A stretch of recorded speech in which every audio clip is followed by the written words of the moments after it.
You don't notice the shadow in the hallway until you look at the photo later. That's the problem. The camera sees things your eyes didn't, things they shouldn't have missed.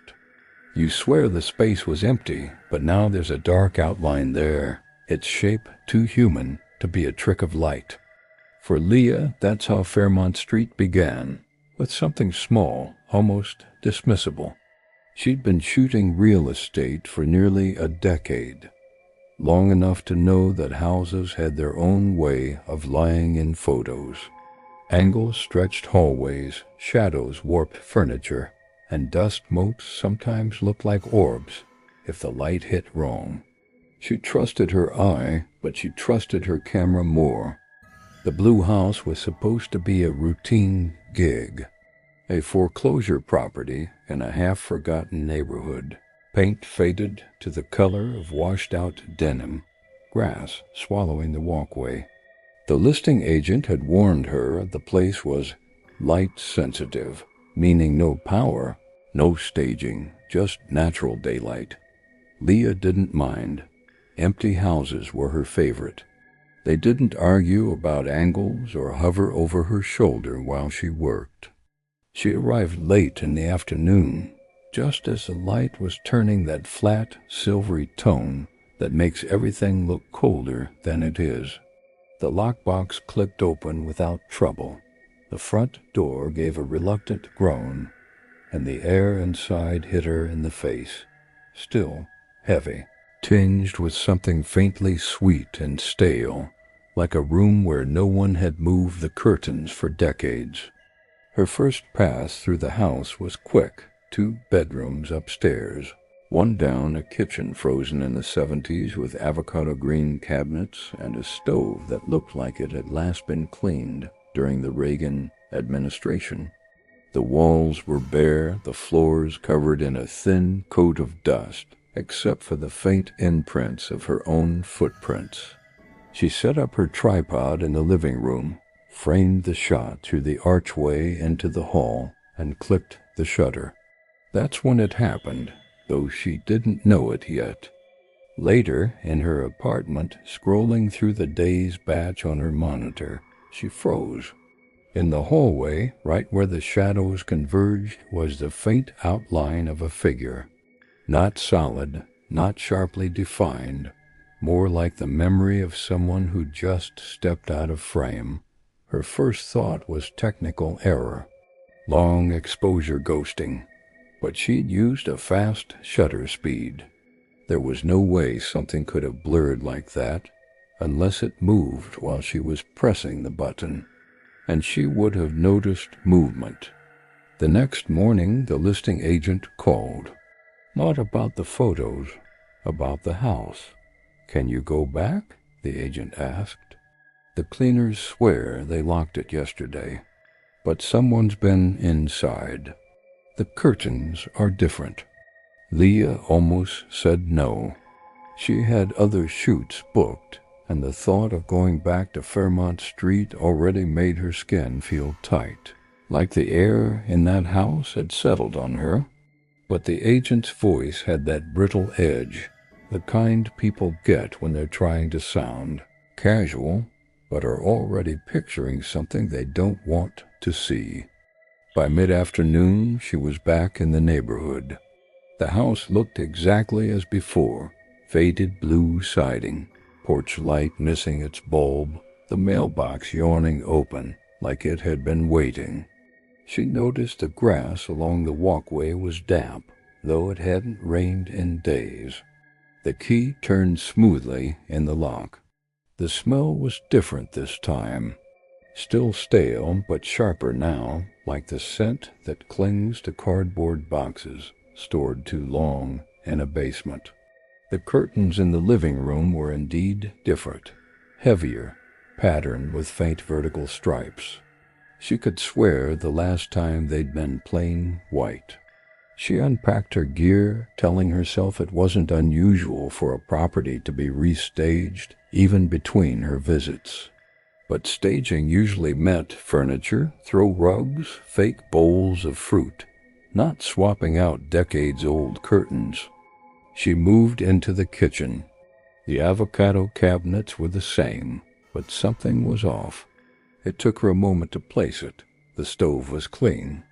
Not showroom clean, but wiped down, crumb-free. She had a crystal-clear memory of the greasy, dust-flecked surface from 2 days ago. Leah adjusted her tripod, focusing on the hallway again.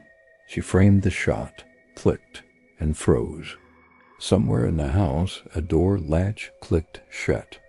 It wasn't loud, just a small metallic sound from upstairs, like a bedroom door settling into its frame. She told herself it was the old wood, expanding, or a draft, though the air in here felt too still for that. She climbed the staircase slowly, her footsteps muffled by the thin runner that sagged in the middle of each step. The hallway at the top was short, just the 2 bedrooms facing each other. Both doors stood open. She leaned into the left-hand room. Empty. The right-hand room stopped her cold. The last time she'd been here, this one had been bare. No furniture, no curtains, just the pale squares on the wall where picture frames had once hung. Now there was a chair in the far corner. An ordinary chair, wooden with a straight back and a faded cushion, positioned to face the window. Leah didn't touch it. She didn't even step fully into the room. She just took a single photo, the click sounding uncomfortably loud. Back downstairs, she packed her gear quickly, not looking at the curtains, not at the kitchen. When she got home that evening, she opened the files. The shot of the chair was crisp, well lit, except for one thing. In the reflection of the window glass, someone was standing in the hallway behind her. Leah didn't sleep much that night. The reflection in the photo had been faint, but clear enough to see the slope of shoulders, the tilt of a head, the unmistakable posture of someone watching. She told herself it was a trick of angles, maybe her own silhouette doubled in the glass, but the proportions were wrong. Too tall, too still. By morning she had convinced herself not to go back, but the listing agent called again. "I hate to ask," the agent said, "but we need one last set. The buyer wants proof the place is empty." Leah almost laughed at that. Proof. She didn't believe the house could give them that. Still, she found herself driving back in the late afternoon, camera bag in the passenger seat, stomach knotted tight. The blue house looked different before she even stepped inside. The front door stood ajar by an inch. No sign of forced entry, just the lock turned and left that way. Inside, the air was colder. Not the kind of cold that leaks in from outside, but the kind that feels generated, purposeful. The light through the windows was dimmer than it should have been, like the glass had thickened. She started upstairs this time, wanting to get it over with. The chair was gone. In its place, the window was open, curtains drifting inward with no wind to move them. She closed it quickly, her fingers brushing the sill, and froze. The wood was warm. Back downstairs, she moved through the rooms in a mechanical rhythm. Frame, focus, click. But each photo she took felt heavier, like she was documenting something that didn't want to be seen. In the dining room, she caught movement in her peripheral vision, just a shift, like someone had stepped sideways out of view. She turned fast. Nothing. The hallway toward the front door seemed longer now. She knew the layout by heart, but the perspective stretched, the far wall receding with each step. The light from outside was colder than the air inside, and for a brief, dizzying moment, she thought she might never reach it. Then she was at the threshold. The door closed on its own behind her, the latch clicking into place without her touching it. She didn't realize she was holding her breath until she was halfway to her car. That night, she uploaded the photos. In every single one, from the upstairs hallway to the kitchen, there was a detail that hadn't been in the room when she'd pressed the shutter. A teacup on the counter, a coat draped over the chair she'd seen the day before, and in the final shot, taken as she stood in the doorway, the reflection in the hallway mirror showed the same shadowed figure from before. Only this time, it was closer and smiling. You've never been in an elevator that feels like it's lying to you. That's the only way to describe it. Numbers flickering like they're trying to hide where you really are. The walls pressing in with a faint electrical itch, and the sensation that you're not moving up or down, but sideways. For Eric, the building was as unremarkable as his job. An aging, 7-story box of beige walls and humming fluorescent lights, where the air always smelled faintly of dusted carpet and microwaved lunches. He had worked here for nearly 8 years, long enough to know which vending machine buttons stuck and which bathroom stalls wouldn't lock. That Wednesday night had no reason to be different. Everyone else had gone home hours ago. He had stayed behind, hunched over his desk in the insurance records department, because his manager had tossed a stack of misfiled claims onto his desk at 4:58 p.m. The office was silent except for the occasional click of the Eva K kicking in and the hollow thud of the copy machine finishing its cool-down cycle. When he finally shut down his computer, it was 11:42 p.m. The hallway lights were already on motion sensor mode, leaving only pools of cold light surrounded by dark stretches that swallowed the beige into black. He slung his bag over his shoulder, took one last glance toward the darkened cubicles, and pressed the call button for the elevator. The doors opened immediately, which shouldn't have been possible. He'd heard the thing groan and stall between floors before, taking whole minutes to arrive even during the day. Still, he stepped in. The air inside was warmer than the hallway, tinged with a faint metallic scent, like someone had been running machinery in a closed room. He pressed 1, without thinking, watching the red LED numbers blink from 4 to 3, pause, and then stutter. The light flickered in an uneven rhythm, -3, 2, 3 again, before dissolving into a blank space. No number, just emptiness where a number should be. The hum started then, not the smooth motor hum of an elevator, but a layered vibration, like standing next to a hive buried deep in concrete. His stomach gave a slow, cold twist. The elevator jerked, not up, not down, but with a sideways pull that made him step back against the wall. When the doors opened, the hallway beyond was impossibly long. The lighting was dim, like it was bleeding through frosted glass from some distant source.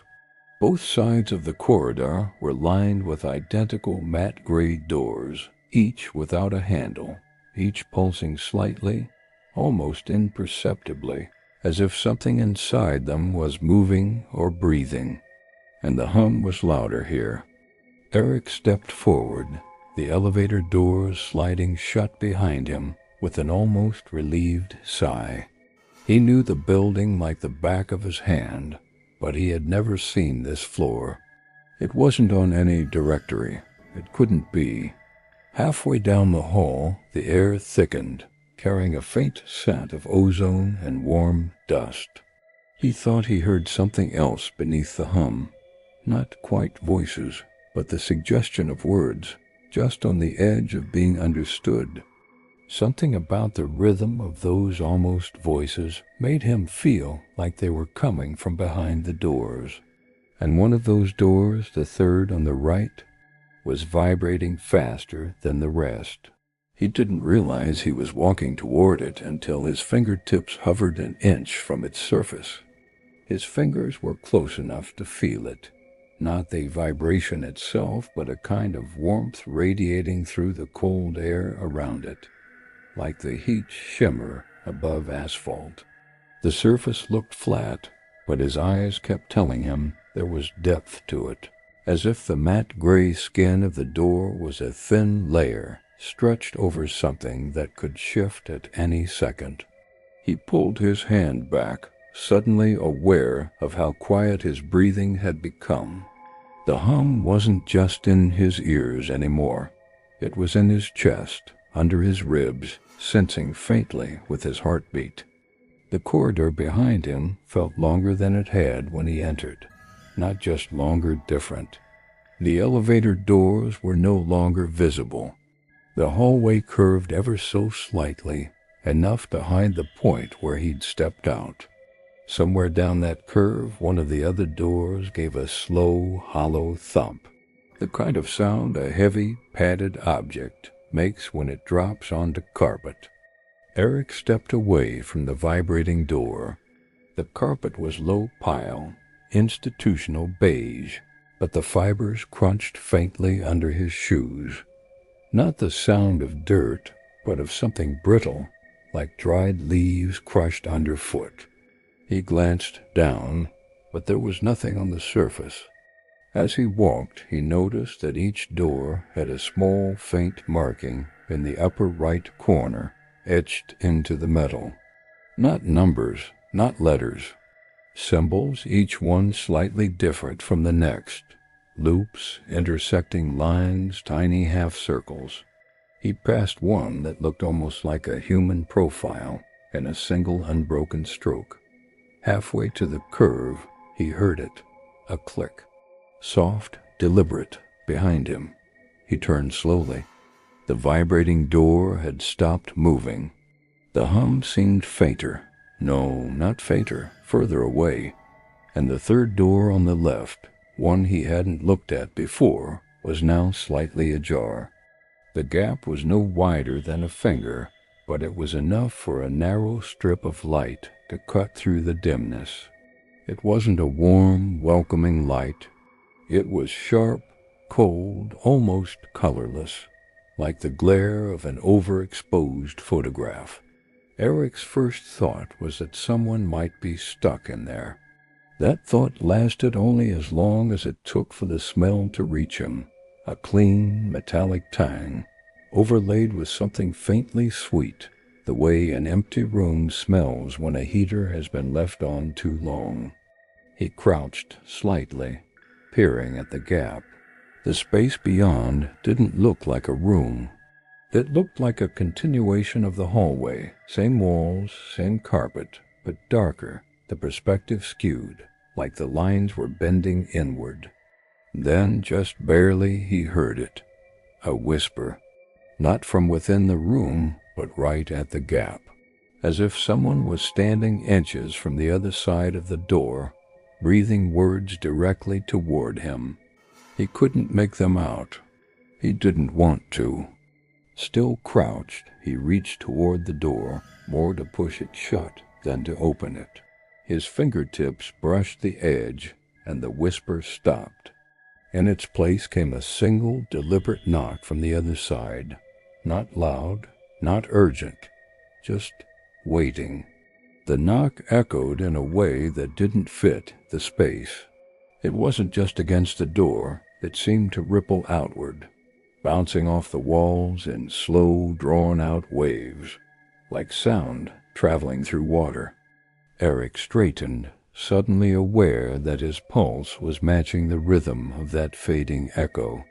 The air felt heavier now, carrying a faint, static charge that prickled across his arms and neck. He stepped back, but the carpet beneath his shoes seemed to hold him a fraction longer than it should, like the fibers were clinging to the soles. The strip of cold light at the gap quivered slightly, as if something inside had moved closer to the door. Another knock, identical in volume, identical in timing. but this time it was answered. Not by him, not by anything he could see, but by a dull, low thump from somewhere further down the hall, followed by another, fainter thump from behind him. It was as if the sound was moving between the doors, passing along the corridor like a message being relayed. Eric turned toward the curve in the hallway. It felt closer than it had a moment ago, but in a way that made no sense, like the walls themselves had subtly shifted inward.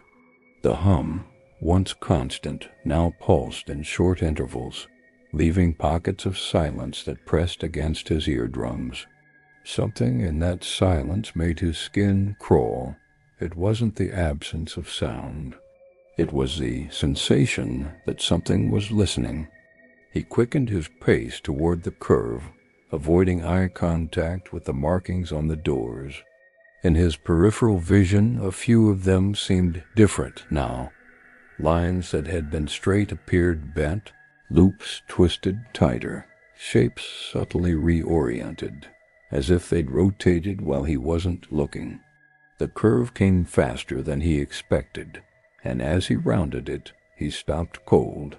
The elevator was there, but not the one he'd stepped out of. The frame was wider, the metal a dull, uneven gray. The control panel beside it had only one button, a smooth, unmarked disc that seemed to sink slightly under its own weight. The elevator doors were closed, but a thin line of light glowed between them, pulsating in sync with the hum. Behind him, a door clicked open. Not the soft, accidental creak of a latch, but the precise, slow release of a lock being turned. Eric's throat tightened.